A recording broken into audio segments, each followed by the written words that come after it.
नमस्कार, मेरा नाम है डॉक्टर पुरु धवन और आज इस वीडियो में हम बात करने वाले हैं उन गलतियों के बारे में जो अक्सर दूसरे किडनी फेलियर के पेशेंट कर बैठते हैं। और इस वीडियो बनाने का मेन मकसद ये है कि जो गलतियां दूसरे पेशेंट कर रहे हैं वो सारी गलतियां आप ना करें। तो शुरुआत करते हैं सबसे पहले सबसे कॉमन गलतियां जो एक किडनी फेलियर का पेशेंट करता है। किडनी फेलियर का पेशेंट जब अपने किडनी लेवल को बढ़ता हुआ देखता है तो उसे बहुत टेंशन होती है कि मेरी किडनी फेल होती जा रही है। और वो किडनी को छोके उस किडनी को कम करने के चक्कर में बहुत सारी चीज़ें ऐसे कर बैठते हैं जिससे उनकी पूरी बॉडी को बहुत ज़्यादा नुकसान उठाने को देखने को मिलता है। और उसमें सबसे ज़्यादा होता है डाइट का प्रॉपर ना लेना। एक किडनी फेलियर अपनी लाइफ में सबसे बड़ी गलती क्या कर सकता है कि वो अपनी डाइट को बहुत ज़्यादा कम कर दे और सिर्फ घिया तोरी टिंडा डाइट पर आ जाए। क्योंकि बहुत सारे डॉक्टर्स आज क्या करते हैं कि किसी भी किडनी फेलियर पेशेंट को घिया तोरी टिंडे की डाइट पर डाल देते हैं। जब कोई पेशेंट घी या तोरी टिंडा रोज रोज खाता है तो शार्जनिंग के जो कुछ दिन होते हैं 7 दिन 10 दिन पेशेंट किसी तरह से उस रोटी को उस सब्जी को खा पाता है, क्योंकि ना उसमें कोई मसाला होता है ना कोई उसमें टेस्ट होता है। वो सब्जी उबली हुई होती है, उसमें सिर्फ नमक और हल्दी होती है। ऐसा खाना हम पूरी ज़िंदगी नहीं खा सकते। खाने को देखकर पेशेंट को नोजिया होना शुरू हो जाता है, वॉमिटिंग आनी शुरू हो जाती है, ये खाना अच्छा नहीं लगता, या फिर वो आधी रोटी खाता है बाकी सारी चीज़ें छोड़ देता है। तो ऐसा जब वो बार बार ओवर द पीरियड टाइम करता है तो उसकी बॉडी में सही तरीके से सामान नहीं जा पाता, विटामिन नहीं जा पाते, न्यूट्रिशन नहीं जा पाता। होता ये है कि जब वो खाना ढंग से नहीं खा रहा उसका वेट लूज होना शुरू हो जाता है। उसका वेट पहले 70 किलो था और 1 महीने बाद देखता है कि वो 65 हो गया, वो 60 हो गया। तो ये जो बहुत ड्रास्टिक वेट लूज होता है इससे किडनी लेवल डाउन होता है, मगर उसका नुकसान अगर आप समझेंगे तो वो बहुत ज़्यादा, इतना ज़्यादा नुकसान है कि उसे भरपाई करना भी मुश्किल होता है। अब पहले इसे समझने की कोशिश करते हैं कि ये वेट लूज खाना बंद करने से क्यों हो रहा है, किडनी डाउन क्यों हो रहा है जब हमने अपने आप को घिया तोरी टिंडा डाइट पे डाल दिया। ये जो किटनिन होता है ये हमारी मसल्स में बनने वाला एक प्रोटीन है, एक वेस्ट मटेरियल है। तो यानी हमारी जो मसल्स हैं वो इस किटनिन की फैक्ट्री है। तो अगर एक किडनी फेलियर का पेशेंट अपनी डाइट को घिया तोरी टिंडे पर डालेगा, वेट लूज हो रहा है, और ये वेट लूज कहाँ से हो रहा है? मसल से हो रहा है। जैसे जैसे मसल्स कम होंगी जो फैक्ट्री है किटनिन की वो छोटी होती चली जाएगी और बॉडी के अंदर किटनिन का प्रोडक्शन डाउन होना शुरू हो जाएगा। पेशेंट को लगता है कि मेरी किडनी ठीक हो रही है, बट ऐसा नहीं है। यहाँ पर हमने किटनिन को शरीर में बनना कम किया, उसे निकालना ज़्यादा स्टार्ट नहीं किया। अब किडनी तो डाउन होना शुरू हो गया मगर बॉडी में कुछ जा नहीं रहा। हमारी बॉडी में सिर्फ किडनी नहीं होती, हमारी बॉडी में बहुत सारे ऑर्गन्स होते हैं। जब हम घिया तो टिंडा खा रहे हैं हमारी बॉडी में प्रॉपर तरीके से प्रोटीन नहीं जा रहा, तो पेशेंट के अंदर में क्या सिम्टम देखने को मिलता है कि पेशेंट जो मर्जी विटामिन खा ले, जो मर्जी आयरन के सप्लीमेंट्स ले ले, जितने मर्जी एरिथ्रोपोइटिन के इंजेक्शन लगवा ले, उसकी बॉडी के अंदर ब्लड नहीं बन रहा। क्यों नहीं बन रहा? क्योंकि उसकी बॉडी में कुछ जा नहीं रहा। जब उसकी बॉडी में फॉलिक एसिड नहीं जा रहा, आयरन नहीं जा रहा, प्रोटीन नहीं जा रहा, तो ब्लड नहीं बन पाता। तो पेशेंट के अंदर हमें सिवियर एनीमिया देखने को मिलता है। और ऐसा एनीमिया देखने को मिलता है जो किसी भी मेडिसिन से, किसी भी सप्लीमेंट से पूरा नहीं हो रहा था, वो ब्लड बढ़ नहीं रहा होता।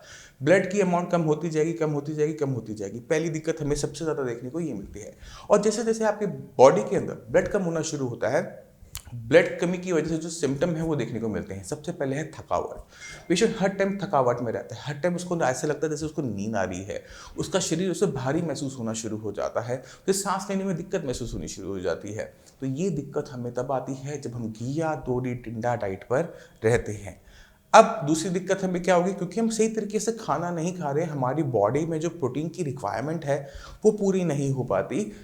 और दिक्कत क्या शुरू होती है कि बॉडी के अंदर जो टोटल प्रोटीन होता है, जो हमारे ब्लड के अंदर टोटल प्रोटीन हम देखते हैं रिपोर्टों के अंदर, टोटल प्रोटीन कम होना शुरू हो जाता है, बॉडी के अंदर एल्ब्यूमिन कम होना शुरू हो जाता है। और ये जो टोटल प्रोटीन है, हमारा जो एल्ब्यूमिन है, ये हमारी बॉडी का बिल्डिंग ब्लॉक होता है, यानी हमारे शरीर का हर हिस्सा इसी प्रोटीन का बना हुआ होता है।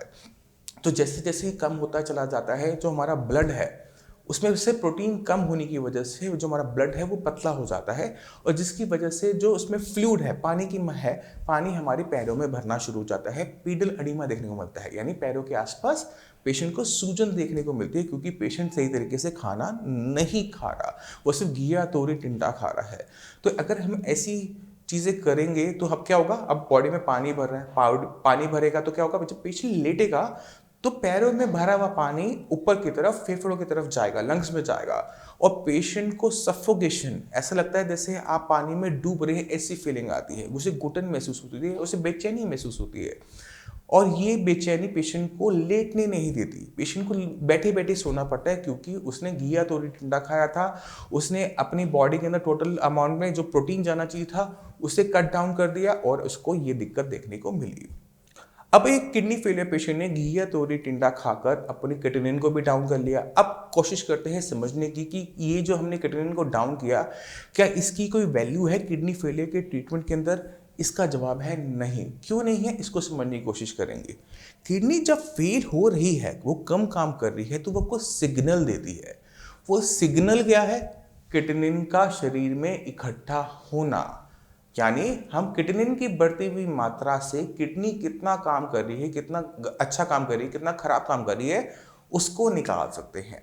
तो अगर हमने किडनी फेलियर पेशेंट में ट्रीटमेंट करना होगा तो हम उस सिग्नल का करेंगे, यानी हमें जो क्रिएटिनिन की वैल्यू बढ़ रही है उसका ट्रीटमेंट करेंगे, या फिर किडनी का करेंगे। घिया तोरी खाकर, टिंडा खाकर हम इस सिग्नल को तो बंद कर सकते हैं, डाउन कर सकते हैं, मगर किडनी को रिवाइव नहीं कर सकते, क्योंकि जब आप खाना नहीं खा रहे तो किडनी को भी खाना नहीं मिल रहा, और जब किडनी को खाना नहीं मिल रहा तो वो और खराब काम करना शुरू करती है, वो और तेजी से खराब होनी शुरू होती है। तो जो भी पेशेंट घिया तोरी टिंडा डाइट पर होते हैं, तो पहला महीना और दूसरा महीना पेशेंट का क्रिएटिनिन डाउन होता है। जब तक वो वेट लूज कर रहा है तब तक क्रिएटिनिन डाउन होगा। जैसे ही उसका वेट स्टैटिक होना शुरू होता है तब क्रिएटिनिन की वैल्यू बहुत तेजी से बढ़नी शुरू होती है, क्योंकि पीछे से किडनी बहुत तेजी से खराब हो रही होती है। कारण है कि हम कुछ खा ही नहीं रहे, हम घिया तोरी टिंडा खा रहे हैं, बॉडी के अंदर किडनी को विटामिन नहीं मिल रहे, मिनरल्स नहीं मिल रहे, ताकत नहीं मिल रही, हमारी पूरी बॉडी कमज़ोर होती जा रही है और हमारी किडनी और भी कमज़ोर होती जा रही है। तो जो स्टार्टिंग में क्रिएटिनिन डाउन हुआ था घिया तोरी टिंडा खाकर, अब वो बढ़ना शुरू होता है, और ऐसे बढ़ता है कि पेशेंट को सीधा डायलिसिस पे जाना पड़ता है, क्योंकि अब शरीर के अंदर पानी भी भर रहा है, पेशेंट की बॉडी में खून नहीं बन रहा, और क्रिएटिनिन की वैल्यू ऐसी है कि किसी भी तरीके से वो कंट्रोल में नहीं आ पा रही। तो ये सबसे बड़ी गलती होती है जो एक किडनी फेलियर का पेशेंट कर सकता है, कि वो किडनी पे काम ना कर कर क्रिएटिनिन पे काम करना शुरू करे, जो कि हमें बता रहा है किसके बारे में? किडनी फेलियर के बारे में।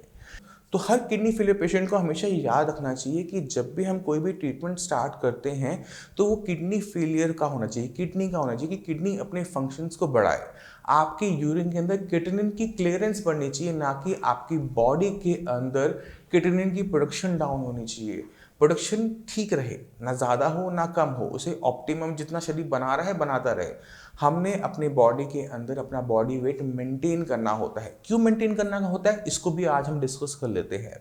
किडनी फेलियर एक सेल्फ प्रोग्रेसिव डिसऑर्डर है, यानी एक बार किडनी फेलियर स्टार्ट होता है तो आप देखेंगे आप सारी मेडिसिन खा रहे होंगे, सारी मेडिसिन लेने के बावजूद भी क्रिएटिनिन धीरे धीरे धीरे बढ़ना शुरू होता है। स्टार्टिंग के फेज में यानी 2 से लेकर 4 तक वो बहुत धीरे धीरे आता है, कभी कभी वो कई साल लगा देता है 2 से 4 आने में। मगर जैसे ही क्रिएटिनिन का लेवल 4 को क्रॉस करता है तो हमें बहुत तेजी से स्पीड दिखने को मिलती है, कि 4 से 5 स्पीड आई, 5 से 6 और स्पीड आई, 6 to 7 और स्पीड आती चली गई। ये ऐसा इसलिए हो रहा है क्योंकि ये जो बीमारी है सेल्फ प्रोग्रेसिव इन नेचर होती है। इसी वजह से जब आपका क्रिएटिनिन लेवल 2-3 होता है तभी डॉक्टर्स आपको डायलिसिस और ट्रांसप्लांट के बारे में बोलना शुरू कर देते हैं, क्योंकि एलोपैथी के अंदर इसका कंट्रोल नहीं है, इसे आप कंट्रोल में नहीं लेकर आ सकते, आप किडनी को नहीं बचा सकते। अगर आप किसी भी किडनी फेलियर पेशेंट का प्रिस्क्रिप्शन उठा के देखोगे तो उसके अंदर आपको कोई भी मेडिसिन किडनी फेलियर के लिए नहीं मिलती। उसमें बीपी की मेडिसिन होगी, शुगर की मेडिसिन होंगी, सप्लीमेंट्स होंगे, उसमें नोडोसिस हो सकती है, उसमें बाकी सारी मेडिसिन मिलेंगी, और आपको किडनी फेलियर को रोकने वाली कोई मेडिसिन नहीं मिलेगी। आप अपना प्रिस्क्रिप्शन खुद निकालो, एक मेडिसिन का जो सॉल्ट है उसे अपने आप अपने फ़ोन पे, अपने गूगल पे से सर्च करो, आपको इसका सच जानने को मिल जाएगा। अब ये तो दिक्कत होगी कि एलोपैथी के अंदर इसका ट्रीटमेंट का ना होना, बट हम बात कर रहे थे कि क्यों हमें अपनी बॉडी की वेट को मेंटेन करना पड़ता है, क्योंकि अगर हमारी किडनी फेल होती चली जाती है तो इसके बाद जो सेकंड स्टेप होता है वो है डायलिसिस। डायलिसिस के अंदर अगर हमारा बॉडी वेट नहीं है, हम बहुत कमज़ोर हैं, हमारे शरीर में मसल्स नहीं हैं, बहुत वीक हैं, तो डायलिसिस भी नहीं हो पाता। क्योंकि अगर पेशेंट इतना कमज़ोर पेशेंट डायलिसिस करवाएगा तो पेशेंट की जो दिक्कतें हैं वो बढ़ती चली जाती है। तो हमारे अपनी बॉडी के अंदर बॉडी वेट मेंटेन करना होता है, ना बढ़ाना होता है ना घटाना होता है, और इसके लिए सही तरीके से खाना खाना ज़रूरी है। कुछ चीज़ों का ध्यान रखा जाएगा कि बॉडी के अंदर पोटेशियम की मात्रा ज़्यादा इकट्ठी ना हो, यानी आलू हम बंद करेंगे, पत्तेदार सब्जियां बंद करेंगे, मगर इससे ज़्यादा नहीं। अगर हम पत्तेदार सब्जी, पालक, बथुआ, मेथी, सरसों, धनिया, पुदीना, इनकी साग और चटनियाँ बंद कर देते हैं। बाकी अगर आपने मान लो मेथी की रोटी खानी है, आप खा सकते हैं, बथुए की रोटी खाना चाहें आप खा सकते हैं। तो अगर हम इसको सिर्फ साग और चटनी को बंद कर देते हैं और आलू की सब्जी को बंद कर देते हैं, तो हमारी बॉडी में पोटेशियम जाना बंद कर जाता है, कम मात्रा में जाता है, क्योंकि इन सब्जियों के अंदर पोटेशियम की मात्रा ज़्यादा है। तो हमने इन सब्जियों को अगर बाहर निकाल देंगे तो बाकी सारी सब्जियां जो बचती हैं, चाहे वो गाजर, मूली, प्याज, बैंगन, टमाटर, भिंडी, छोलिया और तमाम जितनी सब्जियां हैं, फलियां, सारी की सारी सब्जियां एक किडनी फेलियर का पेशेंट जितनी चाहे उतनी खा सकता है। गाजर, मूली, प्याज की जो स्टफ रोटी होती है उसको खाया जा सकता है, क्योंकि हमारी बॉडी की इसकी रिक्वायरमेंट है। हमारी बॉडी में बाकी ऑर्गन्स भी लगे हैं, अगर खाना पीना बंद करोगे तो सारे फेल होने शुरू हो जाएंगे। एक को संभालना मुश्किल हो रहा है, अगर दूसरा कोई फेल होना शुरू हो जाएगा तो कितनी दिक्कतें हमारी बढ़ जाएंगी। तो खाना खाना ज़रूरी है। ये सबसे बड़ी गलती किडनी फेलियर अपने लाइफ में कर सकता है। दूसरी जो सबसे बड़ी गलती किडनी फेलियर अपने लाइफ में कर सकता है वो है खट्टे फलों का प्रयोग।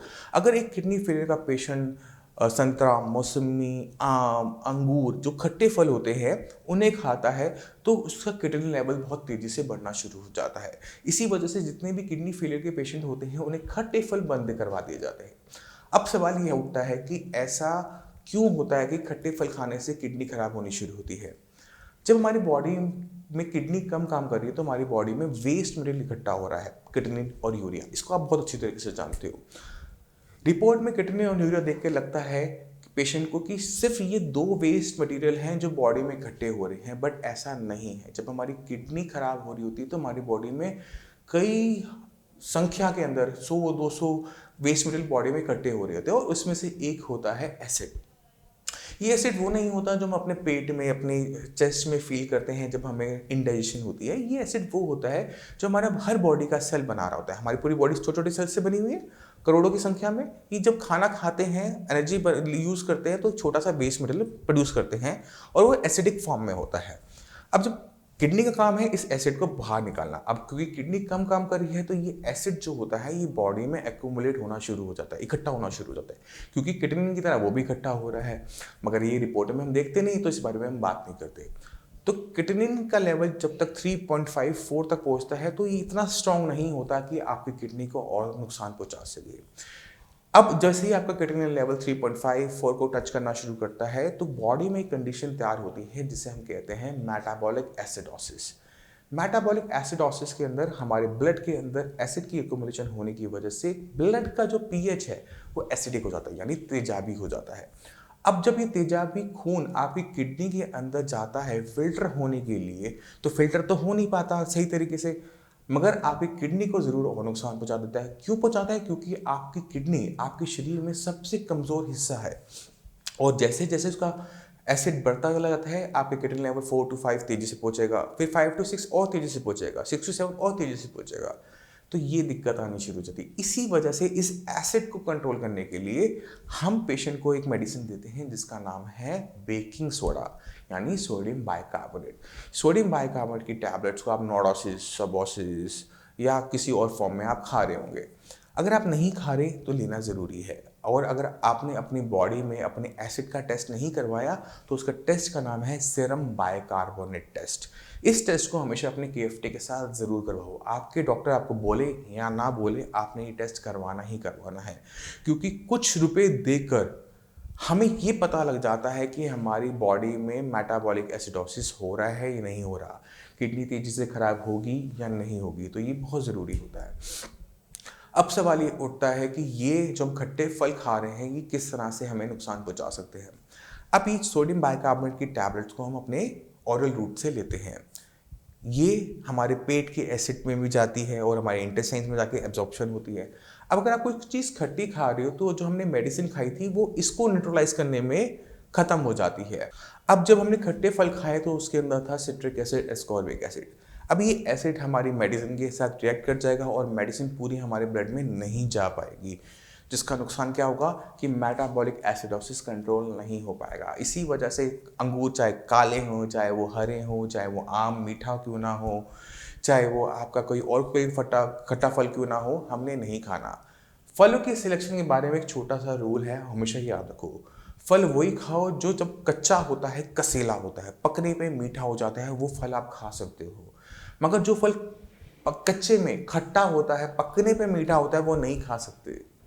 क्योंकि अक्सर पेशेंट कहते हैं आम तो मैंने खाया था, वो आम तो मीठा था, खट्टा थोड़ा था। मगर हमने इन चीज़ों का ध्यान रखना है कि उसमें खट्टास थोड़ी बहुत होती है और ये खट्टास पेशेंट को नुकसान पहुंचाती है। तो जो कसेले फल होते हैं कच्चे के अंदर, जैसे चीकू है, कच्चा खाओगे कसेला होता है, अमरूद है कच्चा खाओगे कसेला होता है, पपीता है कच्चा खाओगे कसेला होता है, पकने के बाद ये सारे फल मीठे होते हैं। तो ऐसे फल जो कच्चे में कसेले होते हैं, पकने पे मीठे होते हैं, वो कंपैरेटिवली बहुत सेफ होते हैं इन खट्टे फलों से। इसी वजह से हम खट्टे फल बंद करवाते हैं, इसी वजह से आपने अपनी बॉडी का ध्यान रखना है और खट्टे फल को बिल्कुल नहीं खाना। अब चलते हैं तीसरी सबसे बड़ी गलती के अंदर, और उसके लिए मैं आपको एक एग्जांपल देना चाहता हूँ। इसी हफ्ते एक पेशेंट हमारे पास आए, वो पिछले 3 साल से हफ्ते में 3 बार डायलिसिस करवा रहे हैं। क्रिएटिनिन का लेवल डायलिसिस से पहले आता है 3.2। मैंने पूछा आपका क्रिएटिनिन लेवल तो इतना कम रहता है, आप अपने डायलिसिस को कम क्यों नहीं करते? तो उन्होंने मुझे बताया कि उनका जो पोटेशियम है हर बार 6, 6.2, 6.3, 6.5 तक रहता है, 7 को भी टच कर जाता है अगर वो अपने डायलिसिस को स्किप कर जाते हैं। मैंने कहा पूछा आप ऐसा क्या खाते हो कि पोटेशियम आपकी बॉडी में जाता है? क्योंकि पोटेशियम हमारी बॉडी में नहीं बनता, ये सिर्फ हमारे खाने पीने से हमारे शरीर के अंदर जाता है। तो हम अपने खाने पीने को आराम से कंट्रोल करके पोटेशियम की मात्रा को शरीर के अंदर आराम से कंट्रोल कर सकते हैं। तो मैंने उनसे पूछा, तो वो मुझे बोलते हैं कि हम तो ऐसा कुछ नहीं खाते, हम आलू भी नहीं खाते, हम पत्तेदार सब्जी भी नहीं खाते, क्योंकि वो हमारी वीडियो देख रहे थे तो वो उसको फॉलो भी कर रहे थे। तो बात करते करते मैंने उनसे पूछा गुड़ तो नहीं खाते, च्यवनप्राश तो नहीं खाते? कहते नहीं सर, हम गुड़ भी नहीं खाते, च्यवनप्राश भी नहीं खाते, क्योंकि हमने आपकी वीडियो देखी हुई थी। और जब हमने उनसे पूछा कि आप नमक कौन सा इस्तेमाल करते हो, तो नमक के बारे में उन्होंने बताया कि वो बीपी को कंट्रोल करने के लिए एक स्पेशल महंगा नमक इस्तेमाल करते हैं जिसका नाम है टाटा लाइट नमक। कोई भी नमक जिसके अंदर बीपी को कंट्रोल करने की क्षमता होती है, वो नमक क्यों ही क्षमता लेकर आ पाता है? क्योंकि उसके अंदर पोटेशियम की मात्रा ज़्यादा होती है। हमारी बॉडी के अंदर सोडियम बीपी को बढ़ाता है, सोडियम को रिप्लेस कर सकता है पोटेशियम। तो जो भी सॉल्ट, टाटा लाइट सॉल्ट जैसा, वो अगर हमारी बीपी को कंट्रोल कर पा रहे हैं, क्योंकि उसके अंदर 15% पोटेशियम क्लोराइड आर्टिफिशियली एडेड होता है। एक पर्सन जिसकी किडनी बिल्कुल ठीक काम कर रही है वो इसको ले सकता है, क्योंकि उसकी बॉडी इस एक्स्ट्रा पोटेशियम को बॉडी से बाहर निकाल पाएगी। मगर जिन भी पेशेंट की किडनी खराब हो रही होती है उनके अंदर पोटेशियम शरीर से बाहर नहीं जा पाएगा और शरीर में इकट्ठा हो जाएगा। इसी वजह से जब भी पेशेंट अपना KFT करवाता है, पोटेशियम की मात्रा देखता है, डॉक्टर के देखता है ये तो अभी भी 6 आ रहा है, 7 आ रहा है, तो डॉक्टर उनका जो डायलिसिस है वो कॉन्टीन्यूसली रखा और हफ्ते में 3 बार रखा, और 3 साल तक, करीबन 3.5 साल के आसपास वो चला। इसकी वजह से पेशेंट की बॉडी में वीकनेस जनरेट होनी शुरू हुई। तो हमने बस एक छोटा सा काम किया, हमने कहा आप टाटा का ही नमक लो, पर टाटा लाइट नहीं लेना। आपने टाटा का जो नॉर्मल सॉल्ट होता है, 20 रुपये वाली जो थैली आती है, सबसे सस्ता जो नमक होता है, जो मैक्सिमम लोग इस्तेमाल करते हैं, आपने वो करना है। पेशेंट हफ्ते बाद दोबारा आया, कहता डॉक्टर साहब मेरे को तो पोटेशियम मेरा बिल्कुल ठीक हो गया, 4 की रेंज के अंदर आ गया, 4.5, 4.3 की आई थिंक जो रिपोर्ट में था वो आ रहा था। तो कहता है वो अपने डॉक्टर से इतने परेशान थे कि डॉक्टर ने कभी इस चीज़ पर ध्यान नहीं दिया कि वो खा क्या रहे हैं, पोटेशियम शरीर में जा कहाँ से रहा है। क्योंकि जो इन्फॉर्मेशन मेरे पास है, जो हम आपको इस तरह से यूट्यूब पे देते हैं, वो सभी डॉक्टर के पास होती हैं। तो छोटी 3 साल से एक गलती जो हम बार बार करते आ रहे हैं, ऐसी गलतियाँ नहीं करनी। तो अगर आप अपनी बॉडी में पोटेशियम कंट्रोल करना चाहते हैं तो पोटेशियम एडेड चीज़ें नहीं लेनी होती, जैसे टाटा लाइट नमक, गुड़, च्यवनप्राश, साग, चटनियाँ और जूसेस, क्योंकि इनके अंदर पोटेशियम की मात्रा ज़्यादा होती है। आप गाजर खा सकते हो, गाजर का सूप या गाजर का जूस नहीं पी सकते। आप एप्पल खा सकते हो, मगर एप्पल का जूस नहीं पी सकते। क्यों नहीं पी सकते, मैं आपको उसको भी थोड़ा सा एक्सप्लेन कर देता हूँ। जब आप एप्पल खाओगे तो एक एप्पल खाओगे, मगर जब एप्पल का आप जूस निकालोगे तो आप 2-4 एप्पल का जूस निकाल के 1 कप के अंदर ले लोगे, यानी 1 कप के अंदर 2-3 एप्पल का पोटेशियम आपकी बॉडी में अंदर चला जाएगा और आपके पोटेशियम को वो बढ़ा देगा। इसी वजह से एप्पल खाना तो अलाउड है, एप्पल का जूस अलाउड नहीं है। गाजर खाना तो अलाउड है, गाजर का जूस अलाउड नहीं है। गाजर का सूप अलाउड नहीं है। तो हमने इन चीज़ों का ध्यान रखना है। गाजर खाओ, आप एप्पल खाओ, आप कोई भी फल खाओ, बट उनका कोई भी जूस, उनकी जैम, उनका कंसनट्रेट या उनका साग, उनकी चटनियाँ नहीं ले सकते। क्योंकि अगर हम साग भी बना रहे हैं, मान लो आपने पालक का साग बनाया, तो क्या करोगे, कुकर में डालोगे, इतना सारा साग लिया, इतना सा साग बन जाता है ना। तो इतने सारे साग का पोटेशियम इतने से साग में आ जाता है। अब आपने ज़रा सा साग खाओगे तो क्या होगा, पोटेशियम की मात्रा बढ़ जाएगी। इसी वजह से साग मैंने आपको पहले कहा था कि आपने नहीं खाना, मगर अगर थोड़ी सी पत्तों की आप रोटी खा लोगे कुछ नहीं होगा, क्योंकि उसमें मात्रा पोटेशियम की कम जा रही है। इसी वजह से अब आप समझे होंगे कि क्यों आपको साग और चटनियाँ मना होती हैं, मगर उसी चीज़ की रोटी या फिर कोई और फॉर्म आप सभी को अलाउड होती है। तो टेस्ट ज़रूरी है, टेस्ट लीजिए, बट अपने हेल्थ का ध्यान रखते हुए। मैं उम्मीद करता हूँ इस वीडियो से ये जो गलतियाँ मैंने आपको बताई, आप अपने लाइफ में नहीं करेंगे। इन चीज़ों का ध्यान रखेंगे कि आप क्या खा रहे हैं, कैसे खा रहे हैं और क्यों खा रहे हैं। अगर हम इन चीज़ों का ध्यान रख लेते हैं तो हमारी हेल्थ सही बनी रहती है, कॉम्प्लिकेशन से बचा रहता है, अननेसेसरी खर्चा, अननेसेसरी मेडिसिन से हम बच जाते हैं। किडनी कैसे अपने फंक्शंस को बढ़ाती है, किस तरह से हम क्रिएटिनिन को डाउन कर सकते हैं किडनी फंक्शन को बढ़ा के। घी या थोड़ी टिंडा खा के नहीं, खाना हमने अपने अच्छे तरीके से है, और हम अपनी किडनी की फंक्शनिंग को बढ़ाकर भी क्रिएटिनिन को डाउन कर सकते हैं।